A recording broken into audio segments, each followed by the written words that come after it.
Good evening, and welcome to this week's edition of The Message.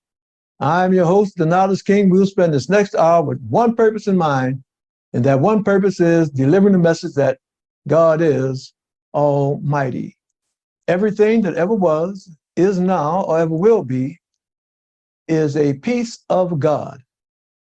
Everything that ever was, is now, or ever will be, was made by God.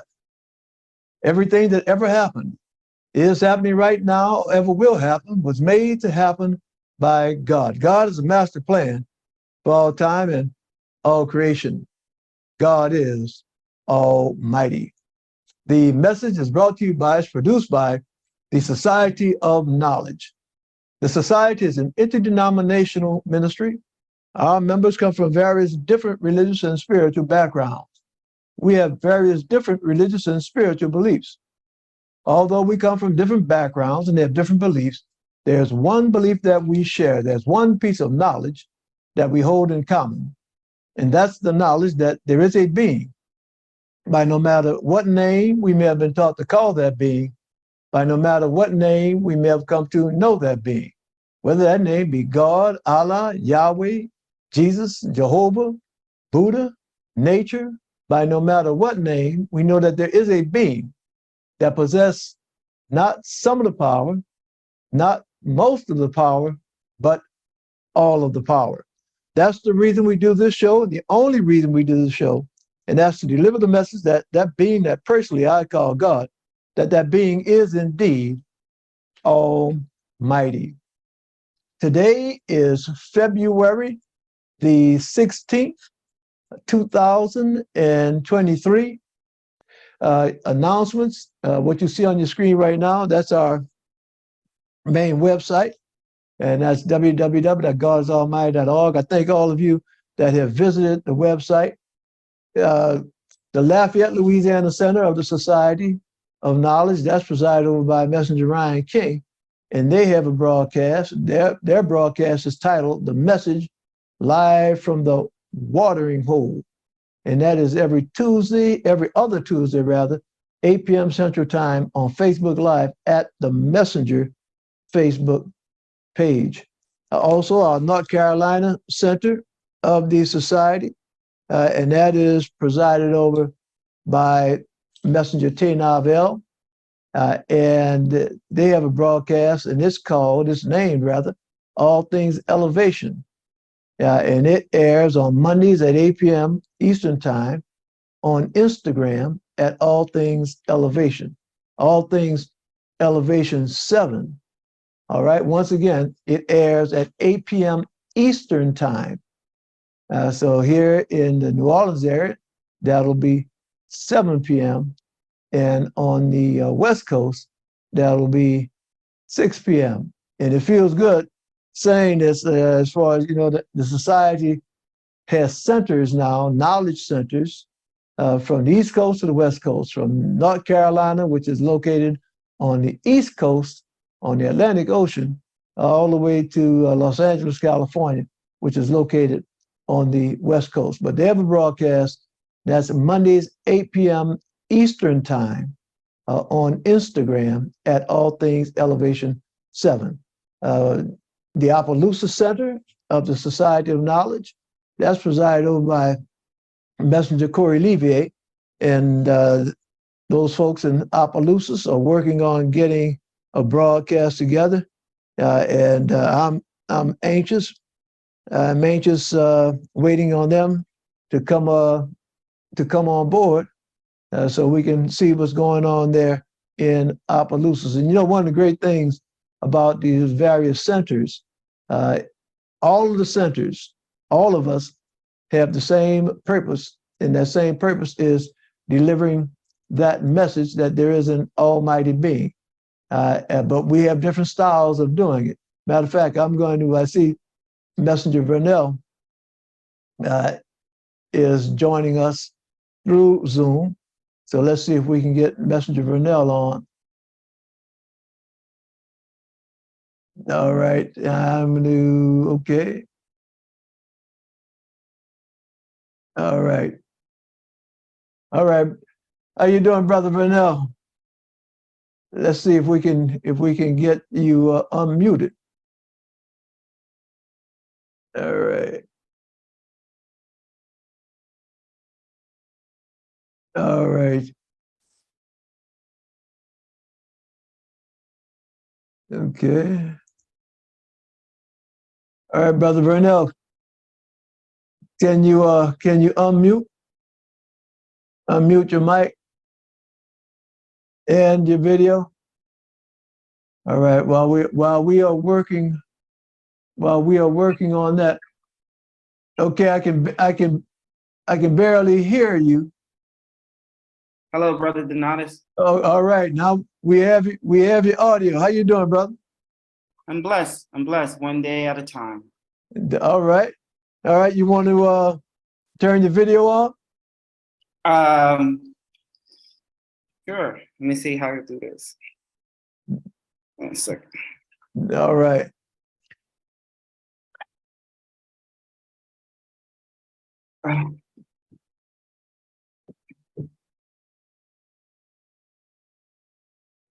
All right. Okay, wait, I had it. All right. Well, while we're waiting for brother, all right, there's Brother Brunel. How you doing, brother? There we go. Oh, there. All right. Now we got your video and your audio. How you doing, brother? I'm blessed, my brother. Just taking it one day at a time, man. I'm just giving God all the glory and just giving him giving him everything, Mr. Donatus. I wouldn't know where I'll be without him. All right. Well, that's the thing. We all of us are thanking God for our very existence. Just period. Thanking God for our very existence. Why don't you let us know what's going on? You might have heard me making a few comments about the newest center of the society and located out there in Los Angeles. Why don't you share with us a little bit about what's going on out there in LA? Yes. So I just recently became a member of the Society of Knowledge. I'm very excited about it to bring new members here from the West Coast. Just to continue growing the mission of the organization is it's going to be my purpose. I'm in a process of going live as well. I have to figure out the days and the times, but I went live today on radio, and I think God just placed it on my heart to go live. I had a doctor's appointment, and they was texting me while I was going live, and something saying, just leave that phone alone and continue speaking from your heart. And that's what I did. And with the midst of all that, I was able to reschedule at an appropriate time, but it allowed me to get what was off my heart. And part of your message today was about testimony. Just letting the people know how wonderful God is, and how you really have to, I think you said, having hope along. So with that hope, that you have to believe. Without believing and knowing, it's really truly you really testing the waters. So I want to tell you guys, if you have to truly, you have to know, you have to believe, but you have to know that God is for you. And if you know with all your heart that he's for you, nobody could be against you. I wouldn't care if they tried, it's not going to work. He's going to always, always take care of his kids. Okay. Brother Burnell, there's I don't know if it seems like there's some kind of glare. If your camera, if you can kind of try to see if you can adjust things a little bit. Let me see. Yeah, the still shot of you is very clear, but the live shot has it's almost like a double exposure. There we go. There it is. Now we got it cleared up. You know, brother, when you're speaking about trusting in God, and that's something that we've talked about here on the program, talked about it a lot. It's a blessing. It's truly a blessing when you can trust in God. It's a blessing. And I say it's a blessing because when you trust in something, that means you don't worry about it. And I like to use I like to just use the analogy of when I wake up in the morning and I swing my legs out the bed and go to stand up. I'm trusting that there's a floor there and I'm going to stand up on some solid ground.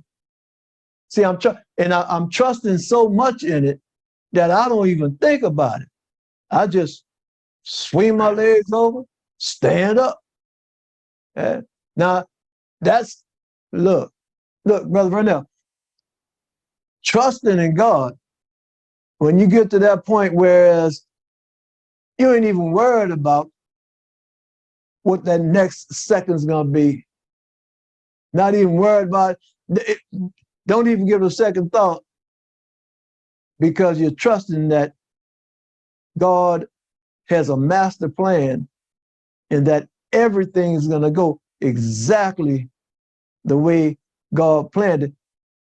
When you get to that level, that's a level of peace, because even though you might be facing some adversity, you're trusting that God has things worked out, that it's going to go exactly the way God has it planned. And if it's going to go the way God has it planned, why worry about it?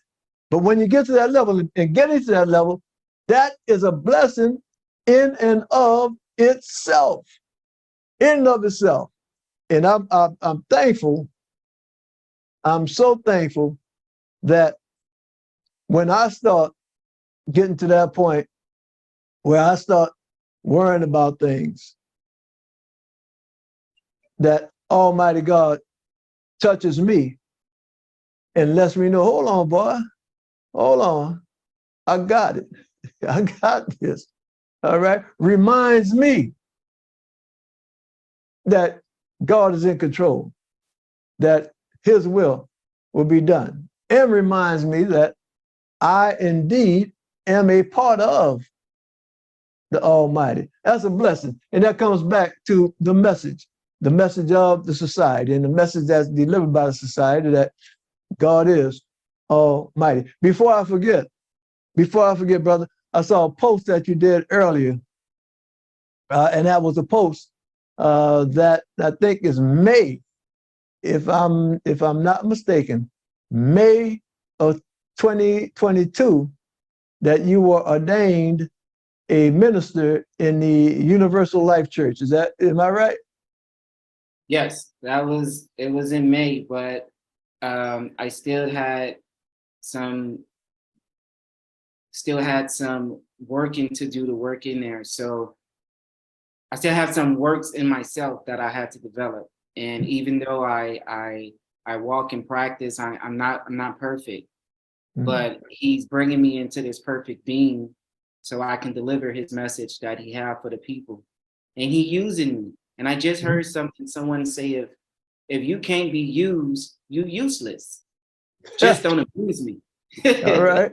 All right. You know, this is some coincidence for those of you that may not be aware.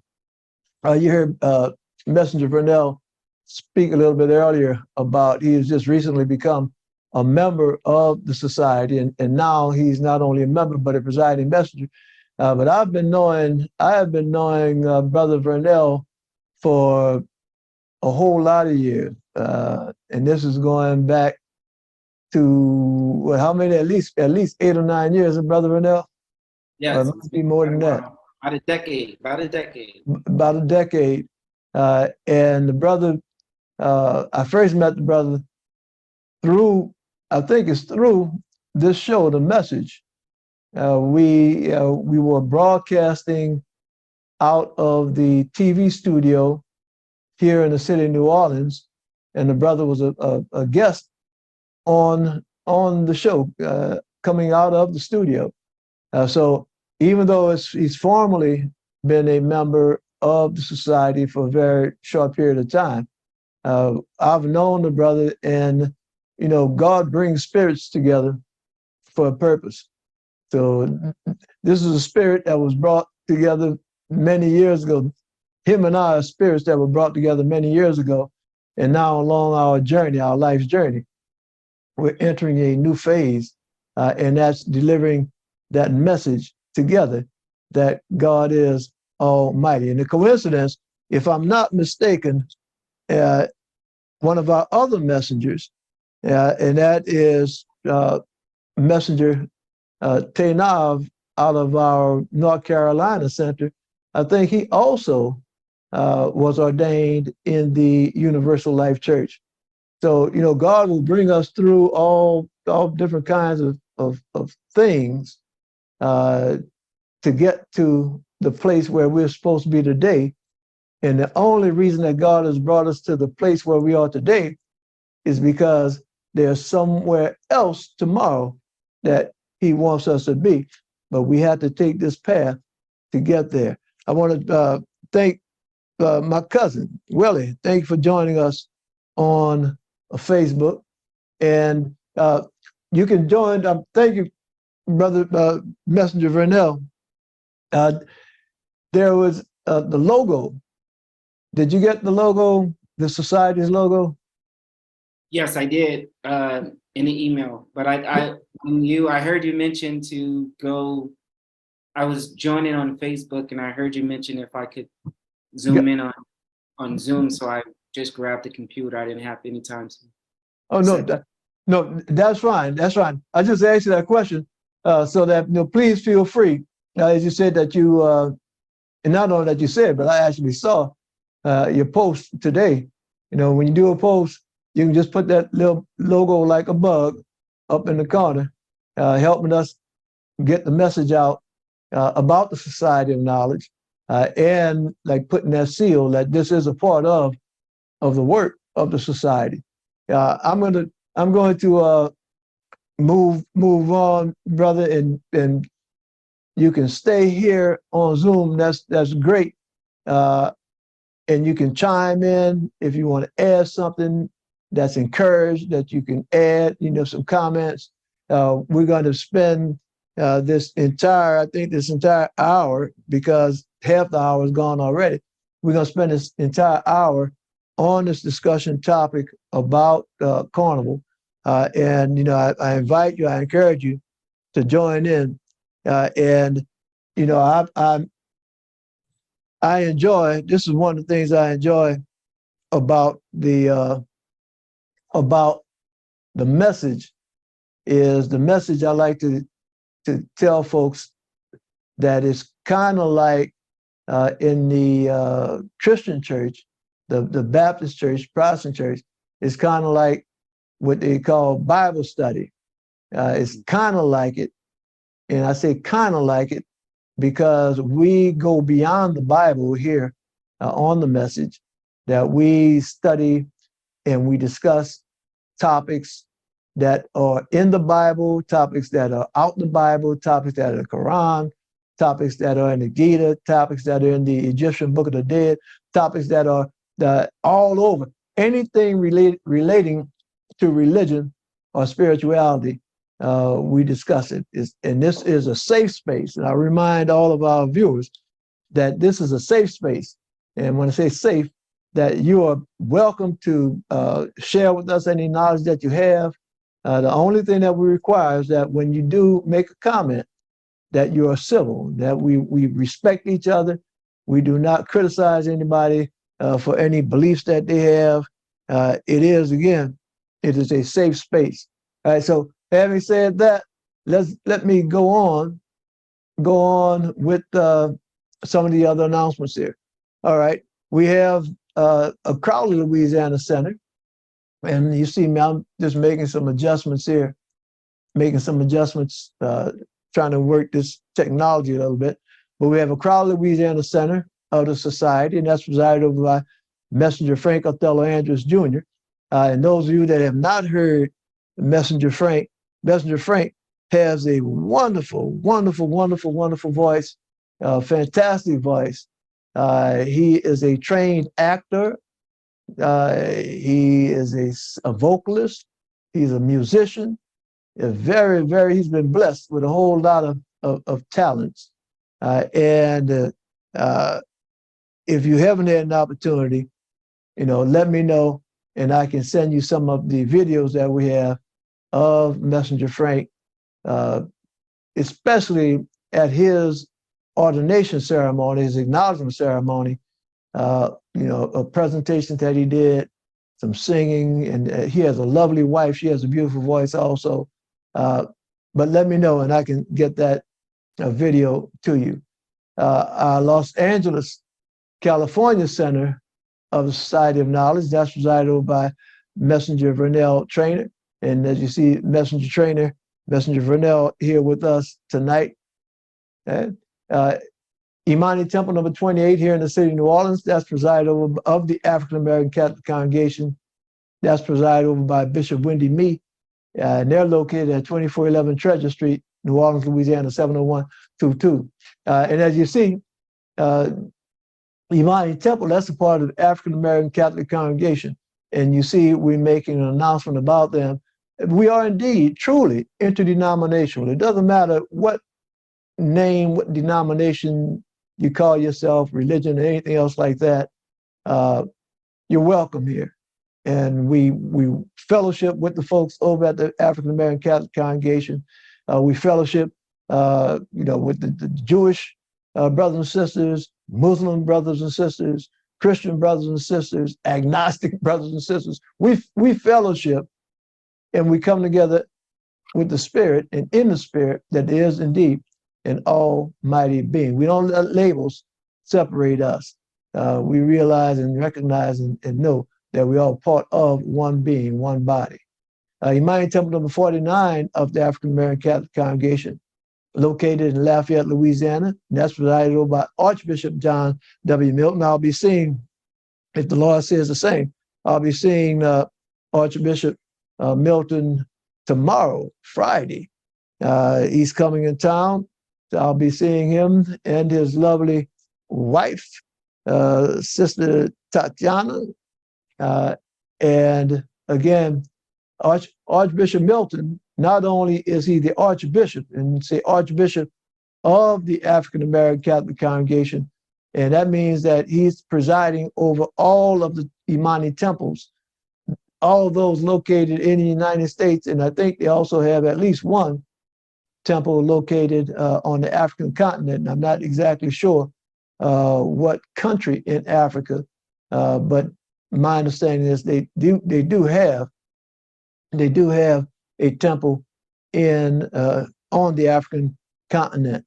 And Archbishop, guess what? The Archbishop is a member of the Society of Knowledge. All right. The society, we meet, the New Orleans Center meets every second and fourth Sunday at Imani Temple number 28 here in the city of New Orleans. And we broadcast our fellowship every Sunday at 10 a.m. on Facebook Live at the Messenger Facebook page and at my Facebook page, that's Donatus and King. We still have a part-time staff position available. And if you know someone that's interested in it, have them apply, send their name, address, resume, and social media addresses to messenger@societyofknowledge.org. Previously recorded episodes of The Message can be watched on television. That's right. We air on television. Cox Cable All East Channel 76 at Wednesdays at 1 p.m. and Thursdays at 7:30 p.m. Central Time. And 24 hours a day, 7 days a week, you can go on our YouTube channel, and that's located at DNK Messenger, and see previously recorded episodes of The Message. All right, just a reminder that February, the shortest month in the year, is Black History Month. But guess what? Every month is Black History Month, because Black history is indeed part of the history of the United States and part of world history. All right. This past week on the Messenger, last Thursday, we had part 1 of Black history in religion and spirituality. Next week, we'll have part 2 of Black history in religion and spirituality. But this week, we are going to talk about something that's occurring here in the city of, well, it's occurring worldwide actually, and that is Mardi Gras. Our religious spiritual study, Prove All Things, Hold Fast That Which Is Good, coming out of first book, Thessalonians chapter 5, verse 21. As I said, our discussion topic, Mardi Gras.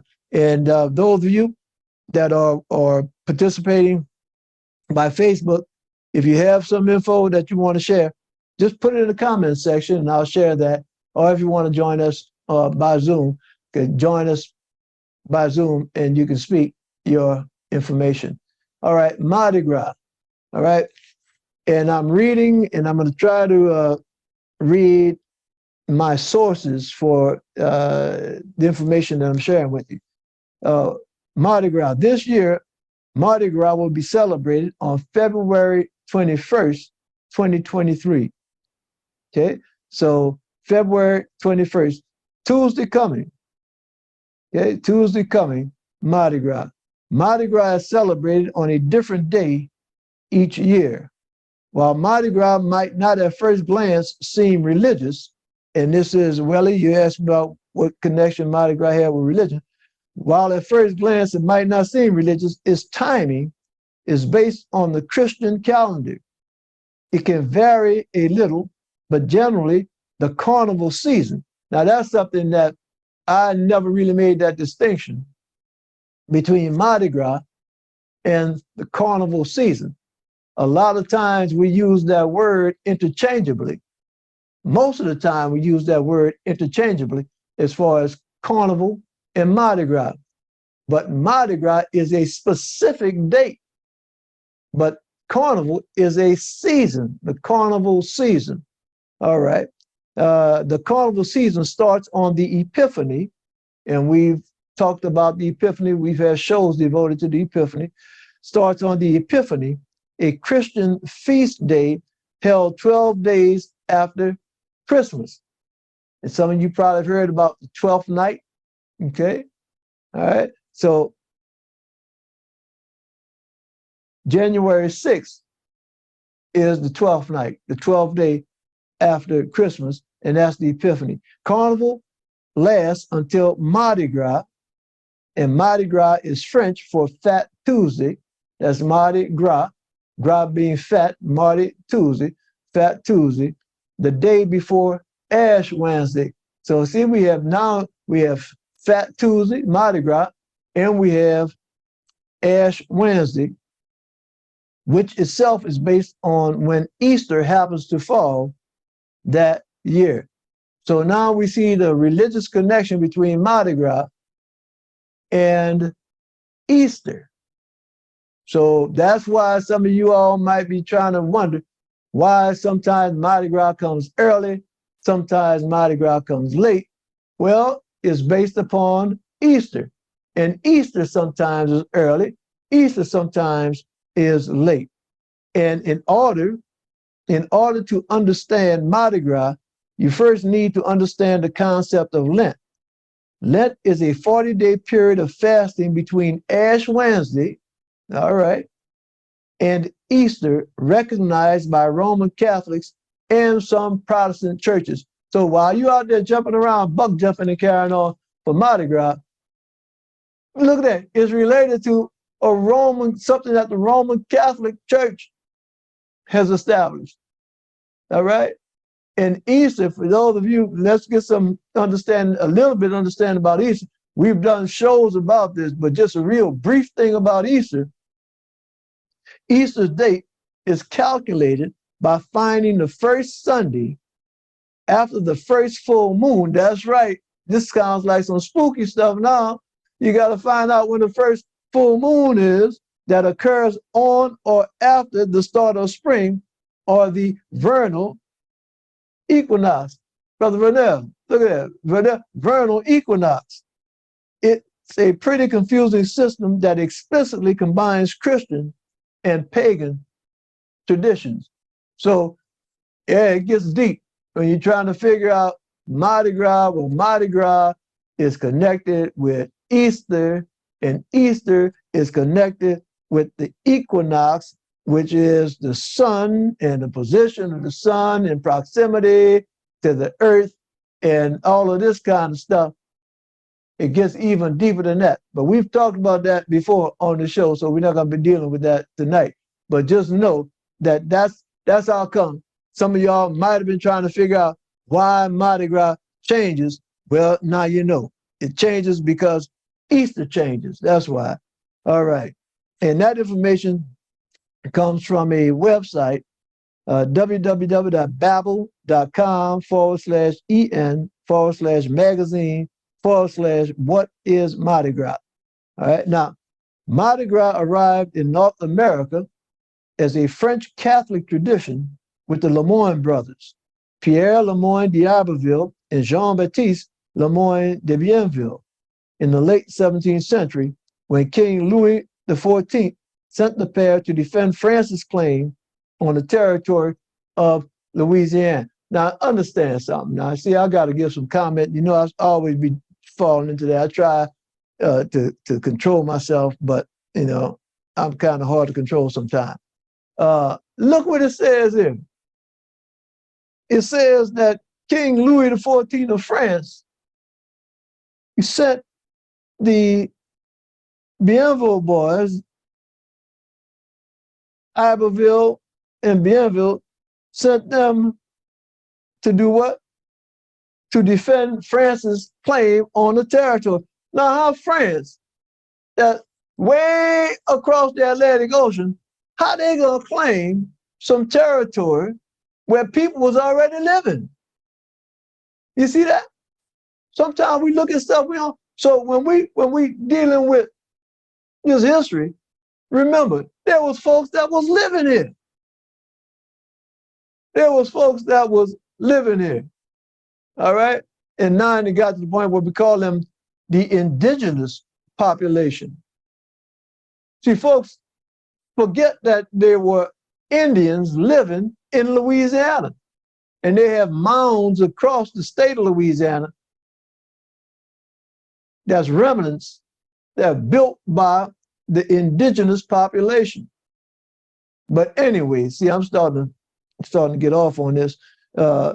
Anyway, when d'Iberville and Bienville came here, when Louis XIV sent them down here, they came, and it's saying here, the party, that's Bienville and Iberville, proceeded upstream to a place on the east bank, about 60 miles downriver from where New Orleans is today, and made camp.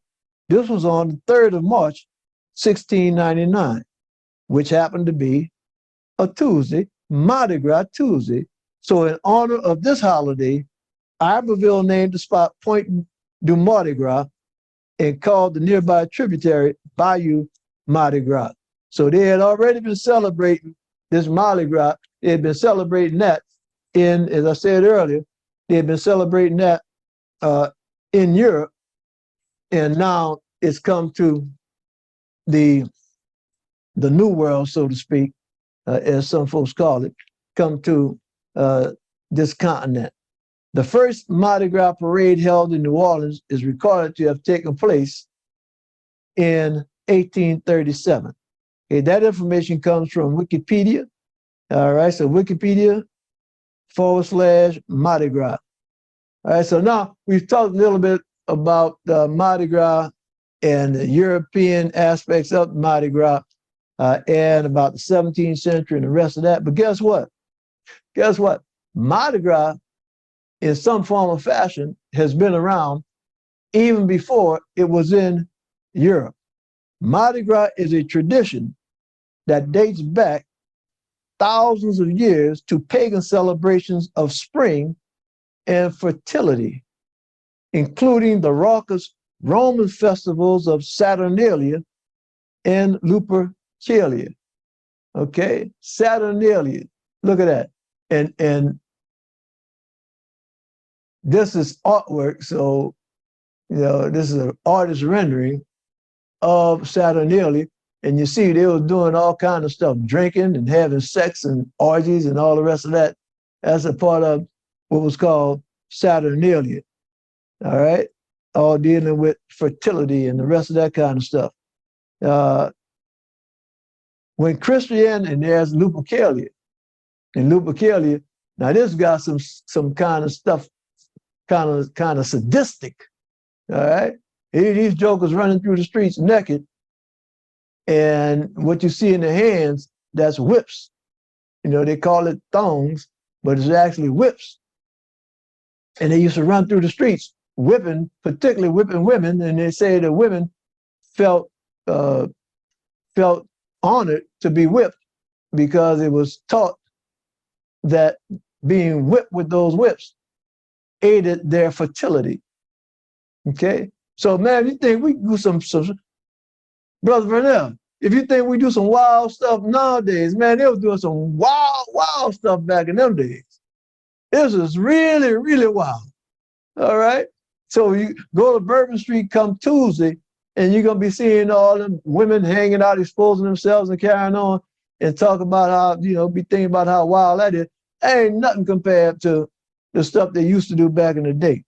When Christianity arrived in Rome, religious leaders decided to incorporate these popular local traditions into the new faith, an easier task than abolishing them altogether. As a result, the excess and debauchery of the Mardi Gras season became a prelude to Lent, the 40 days of fasting and penance between Ash Wednesday and Easter Sunday. Along with Christianity, Mardi Gras spread from Rome to other European countries, including France, Germany, Spain, and England. And as we read earlier, it spread to the American continent. The origin of Mardi Gras goes far beyond that of the Roman Catholic Church and is actually thought to have origins in Roman festivals like Saturnalia and Lupercalia. Lupercalia, look at this. Lupercalia was a celebration of Lupercus, a Roman god of fertility, and preceded 40 days of fasting. Now, isn't that a coincidence? Lupercalia with the 40 days of fasting preceded and Lent 40 days before Easter. That's a whole lot of coincidence, a lot of coincidences. But when you do your research, you find out that it really wasn't coincidence, that this is what happened, and there was a reason for it happening and design for it happening. Because all them folks that was following Saturnalia and Lupercalia when the Christian church was growing, instead of fighting with them folks, the Christian folks said, well, look, y'all can keep some of that stuff. We're just going to give it a different name. All right. Y'all can keep doing what you're doing. We're just going to give it a different name, and we can all just get along. All right. So this is what happened there. And that's just a little bit. And do your own research. Everybody, do your own research. All right. Some of the modern day traditions, such as costumes and masks, come from this celebration, the Lupercalia. It is thought that as pagans converted to Christianity, they didn't want to give up this festival, so the early Roman Catholic Church decided to Christianize it and make it part of their religious calendar. This became Carnival, which then became Mardi Gras. So in fact, neither Mardi Gras, Fat Tuesday, and Ash Wednesday are in the Bible and are all Christianized pagan events. Now I'm gonna touch on that when we go to close out about paganized, because there's some as popular as Carnival is, as popular as Mardi Gras is, even though you have a lot of churches that participate, in Carnival, participate in Mardi Gras. There are still some churches that rail against, that preach against any kind of participation in Carnival or Mardi Gras. And I'm going to touch on that when I close out tonight. Lupercalia, ancient Roman festival that was conducted annually on February 15th under the superintendence of a corporation of priests called Luperci. The origins of the festival are obscure, although the likely derivation of its name from lupus, Latin meaning wolf, has variously suggested connection with an ancient deity who protected herds from wolves and with the legendary she-wolf who nursed Romulus and Remus. And that, as you see, that ancient deity, that's the one that's up on the screen right now, as Lupercus. And the she-wolf that they're talking about, there you'll see statues from way in antiquity, Roman antiquity. If you've done a little study about the founding of the city of Rome and later the Roman Empire, you recall the figures in there as the people that actually allegedly founded the city of Rome. That's Romulus and Remus. And the legend goes that they were raised by a she-wolf. And you'll see a lot of statues like this, antique statues, where you see the two little fellows sucking on the tits of a she-wolf. So that is a lot of legend is taught about Rome, and just take and do your own research on that. All right. And I spoke to you earlier about Lupercalia, and this is Lupercalia, and the Joker's running through the streets. Let me just read this out. Each Lupercalia began with the sacrifice by the Luperci of goats and a dog, after which two of the Luperci were led to the altar. Their foreheads were touched with a bloody knife, and the blood was wiped off with wool dipped in milk. The ritual required that the two young men laugh. The sacrificial feast followed, after which the Luperci cut thongs, see that? And that's actually whips, cut whips from the skins of the sacrificial animals and ran in two bands around the Palatine Hill, striking with the whips at any woman who came near them. A blow from the whip was supposed to render a woman fertile. See, so now you got, and this is a clean version. Man, when I was doing this research, them jokers, they talk in here, says after the feast was over, them jokers would get full and get drunk. And after they got drunk, then they ran around, and it wasn't just two guys, it was two groups of guys. And they ran around whipping on the women with these whips. And that was the feast that they had. So if you think things are wild here in the French quarters for Carnival, if you was living back there a few thousand years ago with them Luperci, it'd been even wilder. All right, and that comes from the website Britannica, okay, www.britannica.com/topic/Supercalia. All right, Saturnalia. Okay, aspects of Mardi Gras date back to the ancient Roman holiday known as Saturnalia, which honors the Roman god of harvest. And there you see an artist's depiction of the Roman god of Saturn. The festival, which was initially in mid-December, contained great feasts where people could ignore basic etiquette rules. People dressed in a variety of outfits, and slaves would have preferential treatment. Saturnalia was a festival filled with forbidden activities where people would drink excessively and gamble to their heart's content. This mirrors the sometimes forbidden activities seen during Mardi Gras, where people feast, enjoy the extravagant parades, drink, and other wild Mardi Gras related festivities. And one of those festivities is what you see on your screen right now, and that's the king cake. The king cake was a major part of the Saturnalia holiday.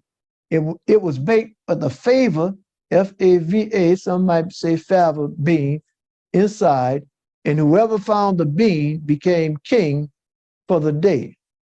They were then allowed to rule, and you hear folks now talk about this thing, the Lord of Misrule, and look that up, Google that, or better yet, don't Google it. Messenger Vernell, what's that chat GPT? Don't Google it. Chat GPT it, all right? And that's the Lord of Misrule. Find out about that. Matter of fact, that's something I'm just gonna take a minute, just a brief minute. Messenger Vernell has brought a lot of information to the society. Say, Bishop Connor, thank you for watching us, Bishop. We're sharing a little bit of information. And Bishop Connor, coming out of the North Louisiana area, up there around the Monroe area. Bishop Connor, thank you for joining us. We're talking a little bit about the history of Mardi Gras. But I started telling about this website or this app that Messenger Vernell has shared this information with me, and that's chat with GPT.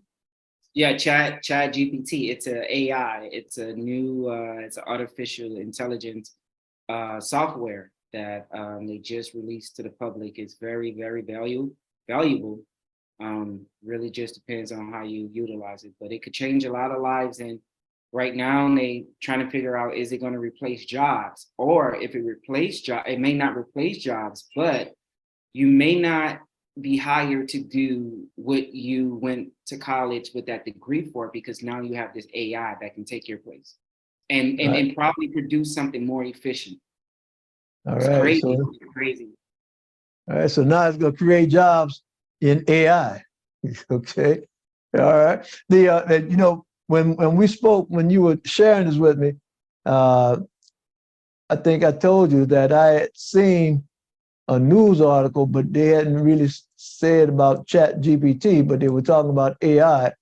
And I think just yesterday, it was on the news, and they actually used the name of Chat GPT in talking about how much of a game changer it is. So that's something that we're going to, we want to utilize every tool in the toolbox to help get this message out, the message that there is an almighty being.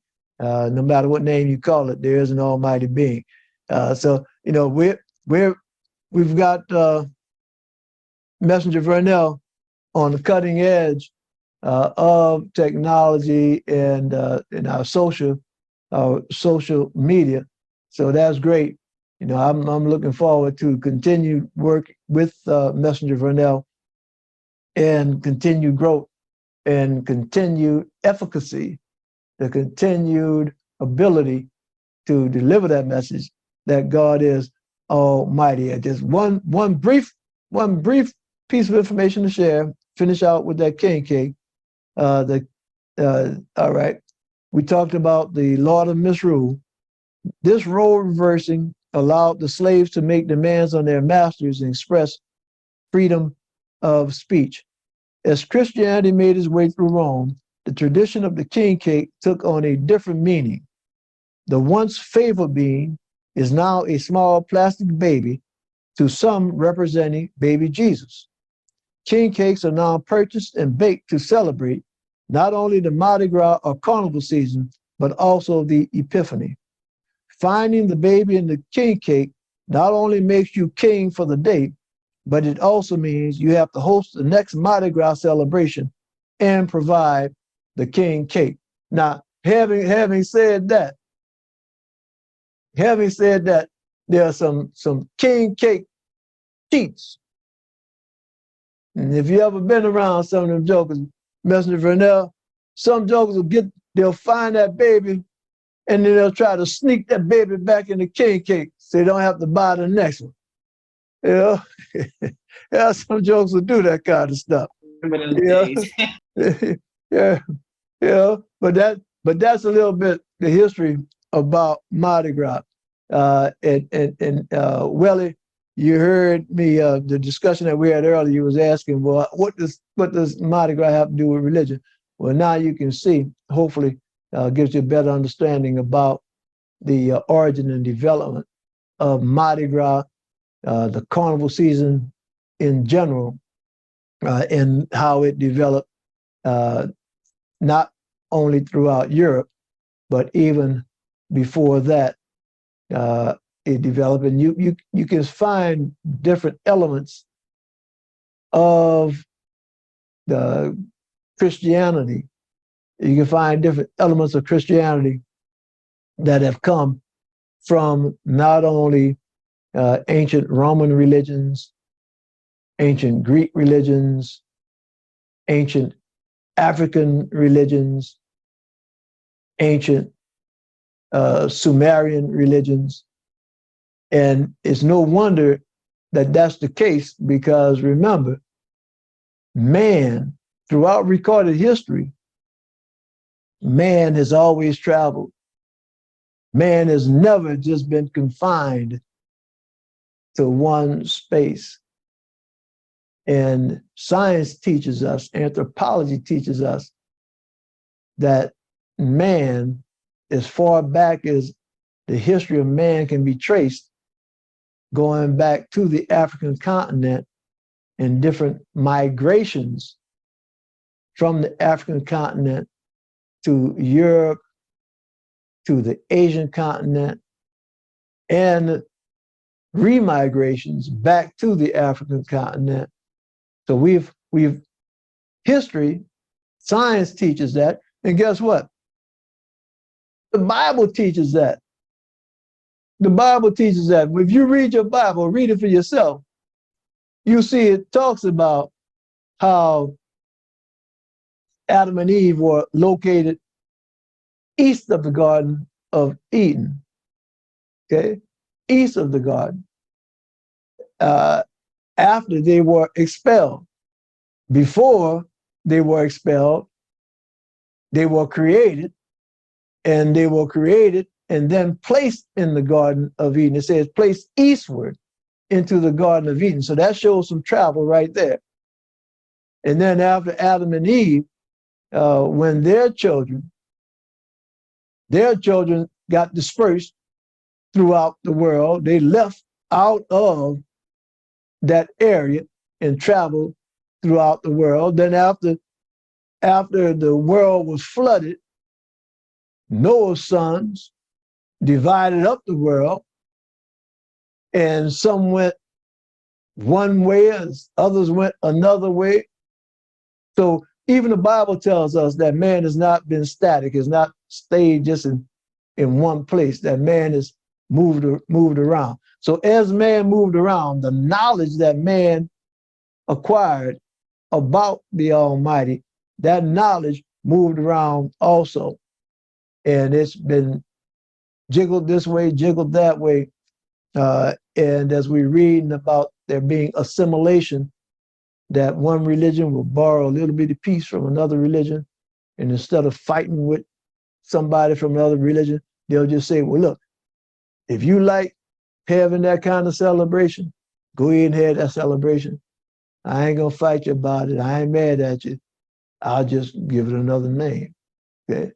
All right. But anyway, and that kind of brings me, we've gone way over time, but I'm gonna close this out. As I said, there's some religions that say that this is pagan, okay, that carnival, Mardi Gras is pagan. But what I'm gonna say, and this is my opinion, it's not the Society of Knowledge, this is my opinion. My opinion is that what we studied about tonight is that God has given man throughout recorded time different understandings about who and what God is. And when I go out, because I'm going to go to the parade, listen to what I'm telling you. I'm not trying to hide it, nothing. I'm going to the parade. I enjoy going to the parade. And when I go to the parade, I'm not trying to be worshiping Lupercus. I'm not worshiping Saturn. I'm not doing nothing. I'm going to the parade. Period. That's what I'm doing. Okay? When I look, those of you folks that celebrate Easter, I understand that you're not celebrating the Easter bunny. You're not celebrating the god Easter or Estre. You're celebrating what you've come to know to be a Christian holiday, a holy day of Easter. So I'm not going to let none of this divide me from my brothers and sisters that think differently than me. Because where I come down on this is that the God that I'm here to tell you about is indeed almighty. And if you have some closing comments, Brother Vernell, and then we'll close this out. But if you have some comments, please share. I just want to say I appreciate you, Brother Donatus, and God is almighty. And I just want everybody to know, no matter what you're going through, we all go through trials, tribulations, and we all test it. It's just staying firm, staying grounded, and believing in your heart that God is good. And I want to say this too before we close. God resides in our heart. Sometimes people tend to attack our heart by doing bad things. And sometimes that can change your mindset or change your heart of doing good for the next person. So if you let that person stop the goodness of your heart, that devil just adopted a new soul without you even knowing. So I said all that to say, don't let nobody, bad actions, change your good character. All right. All right. Messenger Vernell Trainer, coming out the Los Angeles Center of the Society of Knowledge. And as always, I close out, no matter whatever it is that God has planned for you to go through in this upcoming week, no matter whatever it is my prayer that God Almighty, as you're going through it, that God Almighty blesses you and yours with peace. Thank you, Brother Vernell. Thank you all for watching. Peace.